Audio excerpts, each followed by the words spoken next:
በኢትዮጵያ ረጅምና ውስብስብ በሆኑ የፖለቲካና ወታደራዊ ታሪክ ውስጥ ስማቸው በወርቅ ቀለም ከተጻፉት አዛዦች መካከል አንዱ የሆኑት ጄኔራል ሳሞራ የኑስ በብዙዎች ዘንድ አክብሮትና ግምት የሚሰጣቸው ሰው ናቸው።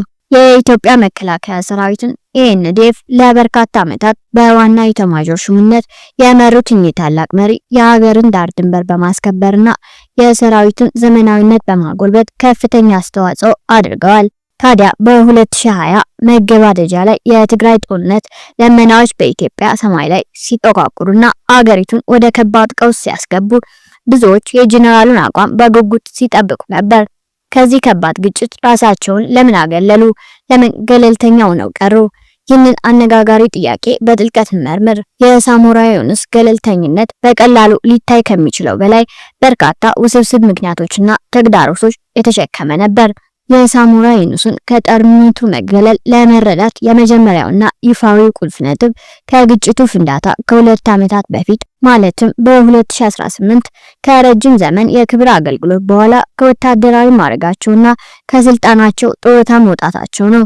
የኢትዮጵያ መከላከያ ሰራዊት ጠቅላይ ኤታማዦር ሹምነትን ጨምሮ ወሳኝ ቦታዎችን ከተቆጣጠሩ በኋላ በእርጅና ዘመናቸው ጡረታ ወጥተው ሰላማዊ ሕይወት ለመምራት መምረጣቸው በመጀመሪያ እይታ ከማንኛውም ንቁ ወታደራዊ ተሳትፎ እንዲርቁ ተፈጥሯዊ ምክንያት ሊመስል ይችላል። ጡረታ የወጣ ወታደራዊ መኮንን ምንም እንኳን የቀድሞ ተጽዕኖና የሰራዊቱን አወቃቀር በሚገባ የሚያውቅ ቢሆንም የትኛውንም ወገን ወክሎ የጦር ኃይልን የመምራት ወይም ወሳኝ ወታደራዊ ውሳኔዎችን የማድረግ ኦፊሻላዊ ስልጣን የለውም። ስለዚህ በጦርነቱ መጀመሪያ ጊዜ ጄኔራሉ ምንም አይነት ወታደራዊ ትዕዛዝ ወይም ኃላፊነት አልነበራቸውም። ሆኖም ይህ ነጥብ ብቻውን የጄኔራሉን ገለልተኝነት ሙሉ በሙሉ አያስረዳውም። በኢትዮጵያ የቅርብ ጊዜ ታሪክ ውስጥ ከጡረታ በኋላም ቢሆን አንዳንድ የቀድሞ ከፍተኛ የጦር መኮንኖች በግጭቶች ውስጥ በተለያዩ ወገኖች ተሰልፈው ንቁ ተሳትፎ ማድረጋቸው ተስተውሏል። አንዳንዶቹ የፌዴራል መንግስትን ሲደግፉ፣ ሌሎች ደግሞ በትግራይ ኃይሎች ጎራ ተሰልፈዋል። ይህ የሚያሳየው ጡረታ መውጣት ብቻ የግድ አንድን ወታደራዊ ሰው ከግጭት የሚያርቅ አለመሆኑን ነው።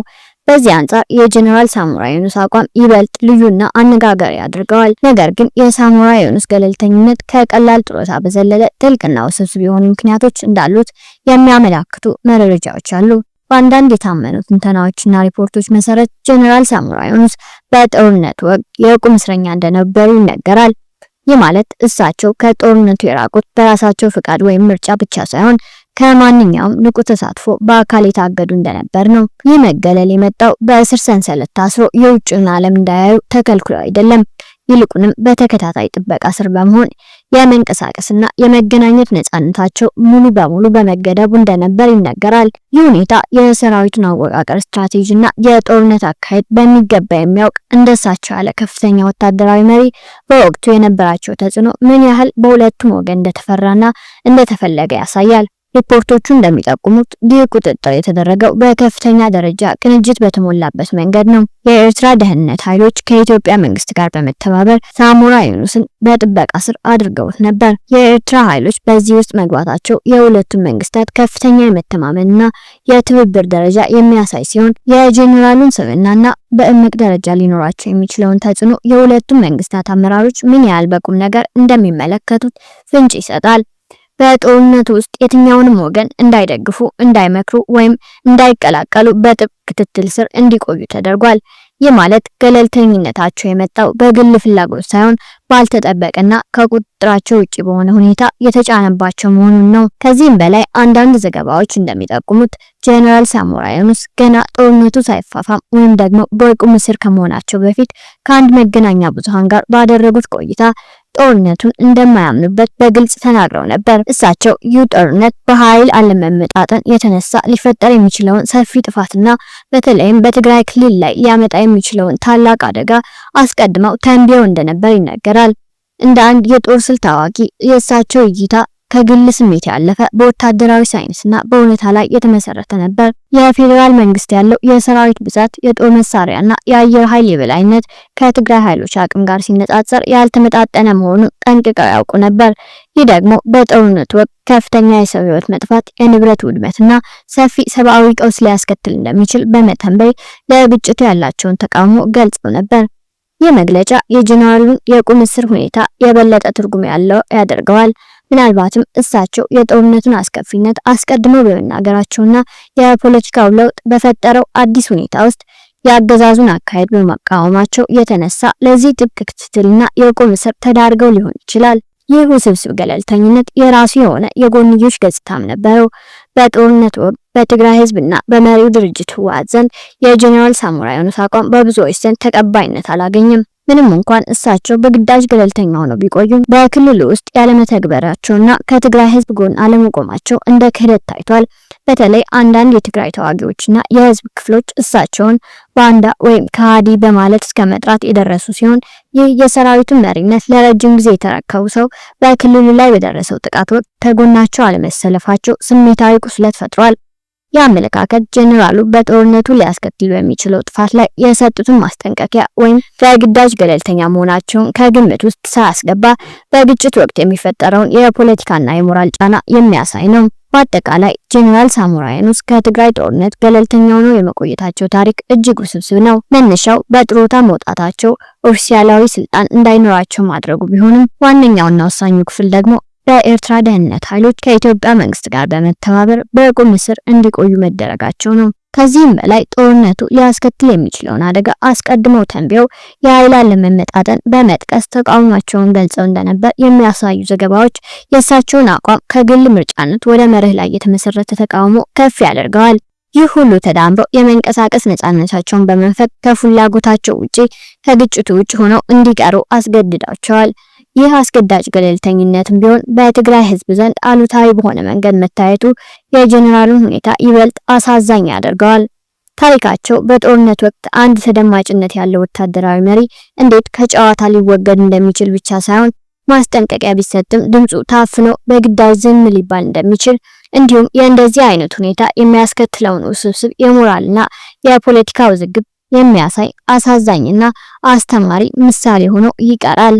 የፌዴሪ ፕሬዝዳንት ዶክተር ሙላቱ ተሾመ፣ ክቡር የፌዴሪ ጠቅላይ ሚኒስትርና የጦር ኃይሎች ጠቅላይ አዛዥ ዶክተር አብይ፣ ክቡር የፌዴሪ ምክትል ጠቅላይ ሚኒስትር ዶክተር አቶ ደመቀ መኮንን፣ የተከበራችሁ ሚኒስትሮች፣ ጀነራል መኮንኖች እንዲሁም ጥሪ የተደረገላችሁ እንግዶች፣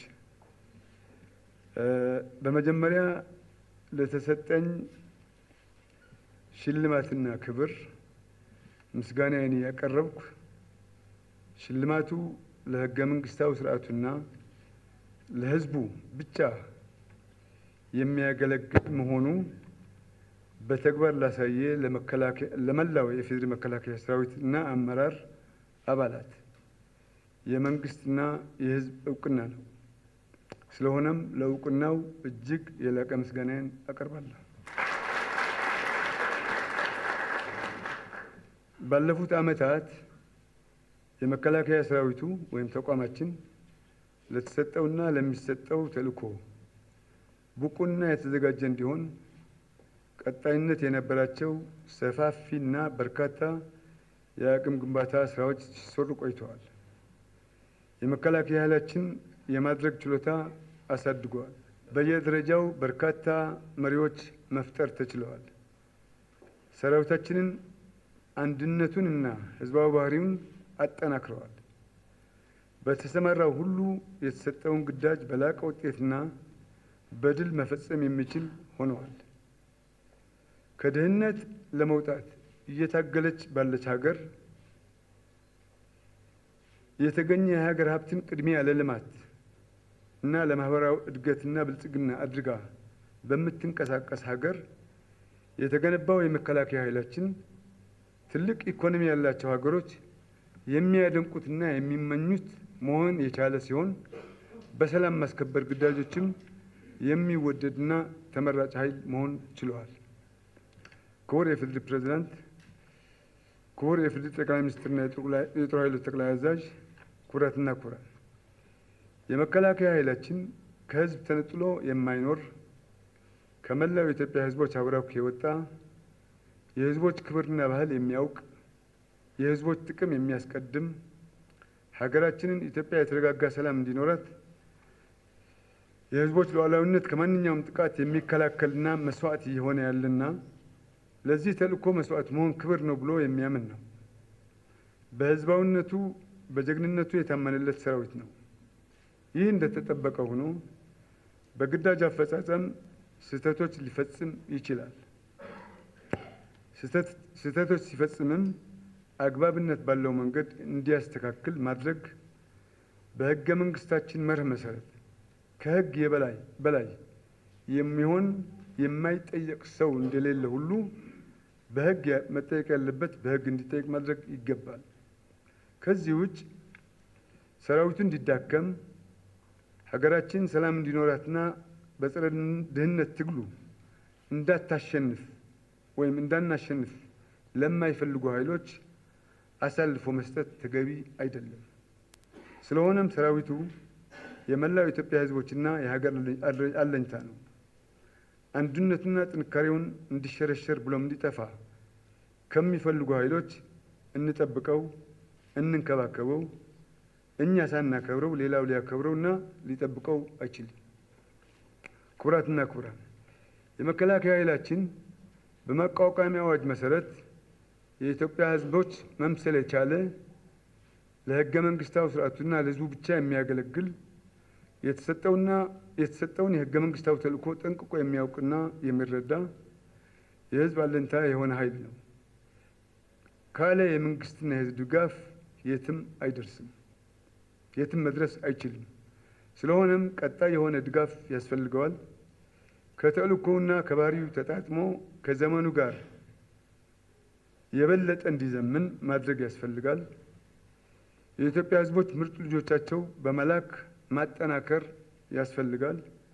በዚሁ አጋጣሚ መንግስትና ህዝብ አለኝታቸው የሆነውን የመከላከያ ኃይላችን በቀጣይነት እንደሚያጠናክሩት ያለኝን እምነትና ተስፋ መግለጽ እወዳለሁ። በመጨረሻ የዚህ ሰራዊት አባል በመሆን ለህገ መንግስታዊ ስርዓቱና ለኢትዮጵያ ህዝቦች ማገልገል ክብር ነው። ለተሰጠኝ ሽልማትና ክብር ደግሜ የላቀ ምስጋናዬን እያቀረብኩ ክብር ለሰላም፣ ለፍትህና ለማህበራዊ ብልጽግና ለተሰዉ ሰማዕታት፣ ሰላም፣ ፍቅርና ልማት ለመላው ኢትዮጵያ ህዝቦች። አመሰግናለሁ።